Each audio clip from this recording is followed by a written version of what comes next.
दुनिया डर के साथ देख रही है जैसे यूक्रेन में युद्ध जारी है। हर दिन खबरें और भी भयावह होती जा रही हैं। युद्ध की तबाही के अलावा एक और डरावना सच सामने आ रहा है। यह सिर्फ बम और गोलियों की बात नहीं है। संयुक्त राष्ट्र ने रूस पर एक भयानक अपराध का आरोप लगाया है, जबरन गायब करना। यह आरोप केवल युद्ध के मैदान तक सीमित नहीं है।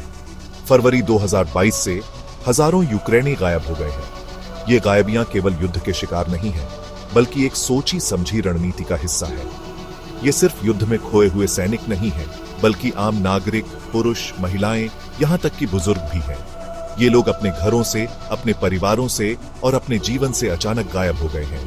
उनकी कहानियां अनकही रह जाती हैं, उनका भविष्य अनिश्चित है। हर दिन उनके परिवार उनकी वापसी की उम्मीद में जीते हैं, लेकिन कोई खबर नहीं मिलती। ये गुमशुदगी विरोध को चुप कराने और लोगों को डराने की एक सोची समझी रणनीति की ओर इशारा करती है।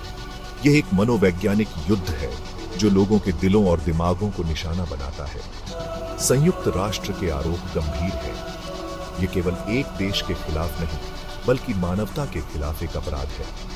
उनका आरोप है कि रशियन सेनाएं व्यवस्थित रूप से यूक्रेनियन सैन्य और नागरिक दोनों को हिरासत में ले रही हैं और उन्हें बिना किसी से संपर्क करने दिए हुए हैं। यह एक सुनियोजित योजना है जो लोगों को डराने और उनके मनोबल को तोड़ने के लिए बनाई गई है। युद्ध अपराध मानी जाने वाली यह प्रथा बाहरी दुनिया से सभी संपर्क काट देती है, जिससे परिवारों को दर्दनाक अनिश्चितता में छोड़ दिया जाता है। यह एक ऐसा घाव है जो समय के साथ और गहरा होता जा रहा है। इन गायबियों के पीछे की सच्चाई को उजागर करना और न्याय की मांग करना आज की सबसे बड़ी चुनौतियों में से एक है। यह एक ऐसा संघर्ष है जो केवल युद्ध के मैदान पर नहीं, बल्कि हर दिल और दिमाग में लड़ा जा रहा है।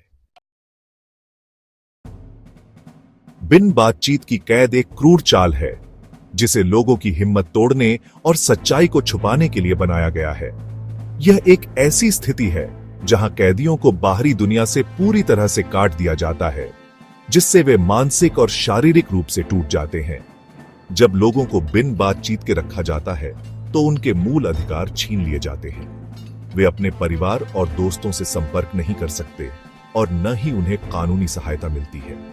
यह एक ऐसा माहौल बनाता है जहां कैदी पूरी तरह से असहाय हो जाते हैं। उनके पास वकीलों तक कोई पहुंच नहीं होती, अपनों से कोई संपर्क नहीं होता और अपनी नजरबंदी को चुनौती देने का कोई तरीका नहीं होता। यह स्थिति उन्हें मानसिक और भावनात्मक रूप से कमजोर कर देती है, जिससे वे अपने अधिकारों के लिए लड़ने में असमर्थ हो जाते हैं। वे अपने बंदी बनाने वालों की दया पर होते हैं, यातना, जबरदस्ती और उससे भी बदतर चीजों के प्रति संवेदनशील होते हैं। इस तरह की अमानवीय स्थिति में कैदियों के साथ अक्सर दुर्व्यवहार किया जाता है, जिससे उनकी स्थिति और भी दयनीय हो जाती है। यह प्रथा अंतर्राष्ट्रीय कानून, विशेष रूप से जिनेवा कन्वेंशन का घोर उल्लंघन है, जो युद्ध बंदियों को इस तरह के व्यवहार से स्पष्ट रूप से बचाता है। जिनेवा कन्वेंशन के तहत कैदियों को मानवीय व्यवहार का अधिकार है, लेकिन बिन बातचीत की कैद इस अधिकार का उल्लंघन करती है। फिर भी रूस इस चाल का इस्तेमाल जारी रखता है, हजारों लोगों के भाग्य को गोपनीयता में छुपाता है। यह एक ऐसी रणनीति है जो न केवल कैदियों को प्रभावित करती है, बल्कि उनके परिवारों और समुदायों को भी गहरे आघात में डाल देती है। पारदर्शिता की यह कमी डर और संदेह को बढ़ावा देती है, लापता लोगों के परिवारों पर हुए आघात को बढ़ाती है। परिवार अपने प्रियजनों की सुरक्षा और स्थिति के बारे में अनिश्चितता में जीते हैं, जिससे उनका दर्द और भी बढ़ जाता है। लापता यूक्रेनियन की सही संख्या अज्ञात है, लेकिन यह स्पष्ट है कि यह संख्या बहुत बड़ी है और लगातार बढ़ रही है। इस संकट के पैमाने का एक भयानक प्रमाण ये नजरबंदी केंद्र और अस्थायी जेलें, जो कभी कभी परित्यक्त इमारतों में स्थित होती हैं, मानवाधिकारों के उल्लंघन का प्रतीक बन गई है। अंतर्राष्ट्रीय संगठनों के अनुमान बताते हैं कि रूस और यूक्रेन के कब्जे वाले क्षेत्रों में बिखरे हुए नजरबंदी केंद्रों और अस्थायी जेलों के जाल में हजारों लोग गायब हो गए हैं। ये लोग अक्सर बिना किसी कानूनी प्रक्रिया के हिरासत में लिए जाते हैं। स्वतंत्र पर्यवेक्षकों के लिए पहुंच की कमी केवल रहस्य को गहरा करती है। इन क्षेत्रों में प्रवेश की अनुमति न मिलने के कारण वास्तविक स्थिति का आकलन करना बेहद कठिन हो गया है। लापता लोगों के परिवार एक दर्दनाक अनिश्चितता में रह जाते हैं, आशा से चिपके रहते हैं, जबकि इस दर्दनाक संभावना से जूझते हैं कि उनके प्रियजन हमेशा के लिए चले गए हों। वे अपने प्रियजनों की तस्वीरें लेकर प्रदर्शन करते हैं और मोमबत्ती जलाकर उनकी वापसी की प्रार्थना करते हैं। युद्ध बंदियों के साथ मानवीय व्यवहार सुनिश्चित करने के लिए अनिवार्य अंतर्राष्ट्रीय रेड क्रॉस समिति को इन नजरबंदी सुविधाओं तक पहुंच से बार बार वंचित किया गया है। यह प्रतिबंध रेड क्रॉस के प्रयासों को बाधित करता है और बंदियों की स्थिति के बारे में जानकारी प्राप्त करने में बाधा डालता है। न्याय में यह बाधा केवल संयुक्त राष्ट्र के आरोपों को पुष्ट करती है और बंदी बनाए गए लोगों द्वारा सहन की गई स्थितियों के बारे में गंभीर चिंताएं पैदा करती है। मानवाधिकार कार्यकर्ता और अंतर्राष्ट्रीय समुदाय इस मुद्दे पर ध्यान आकर्षित करने के लिए लगातार प्रयास कर रहे हैं, लेकिन अभी भी बहुत कुछ किया जाना बाकी है। पूर्व बंदियों से परेशान करने वाली खबरें सामने आई हैं, जो इन गुप्त जेलों के अंदर के जीवन की एक गंभीर तस्वीर पेश करती हैं। यातना, अमानवीय व्यवहार और बुनियादी जरूरतों के गंभीर अभाव के आरोप बड़े पैमाने पर हैं। पूर्व कैदी बताते हैं कि उन्हें पीटा गया, बिजली के झटके दिए गए और मनोवैज्ञानिक शोषण किया गया। चिकित्सा देखभाल अक्सर न के बराबर होती है, जिससे स्वास्थ्य की स्थिति बिगड़ती है और कुछ मामलों में मौत हो जाती है। अंतर्राष्ट्रीय कानून का स्पष्ट उल्लंघन, यातना का उपयोग न केवल बर्बर है, बल्कि अविश्वसनीय जानकारी भी देता है। इन क्रूर तरीकों को दंडित करने, अपमानित करने और भावना को तोड़ने के लिए डिजाइन किया गया है, जिससे पीड़ितों को रिहाई के लंबे समय बाद तक स्थायी निशान रह जाते हैं। भाग 5, यौन हिंसा का आतंक। शायद सबसे परेशान करने वाले आरोप युद्ध के हथियार के रूप में यौन हिंसा के इस्तेमाल से संबंधित है। पुरुष और महिला दोनों बंदियों के साथ बलात्कार और यौन शोषण के अन्य रूपों के अधीन होने की खबरें सामने आई हैं। ये कृत्य केवल क्रूरता के कृत्य नहीं है, बल्कि पीड़ितों की इच्छा को नीचा दिखाने, अमानवीय बनाने और अंततः तोड़ने के उद्देश्य से सोची समझी रणनीतियां हैं। यौन हिंसा के शारीरिक और मनोवैज्ञानिक निशान गहरे होते हैं, जिससे पीड़ितों को जीवन भर आघात सहना पड़ता है।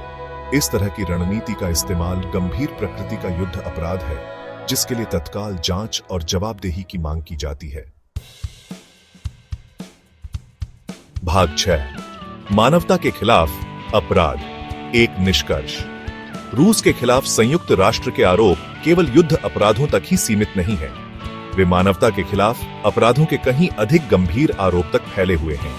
यह अंतरकथित अत्याचारों की व्यवस्थित और व्यापक प्रकृति को दर्शाता है, न केवल व्यक्तियों बल्कि पूरी आबादी को लक्षित करता है। यूक्रेन में मानवाधिकारों के हनन की जांच करने का काम सौंपा गया। संयुक्त राष्ट्र स्वतंत्र अंतरराष्ट्रीय जांच आयोग ने निष्कर्ष निकाला कि रूस के कार्य, जिसमें जबरन गायब करना, यातना और यौन हिंसा शामिल है, मानवता के खिलाफ अपराधों के मानदंडों को पूरा करते हैं।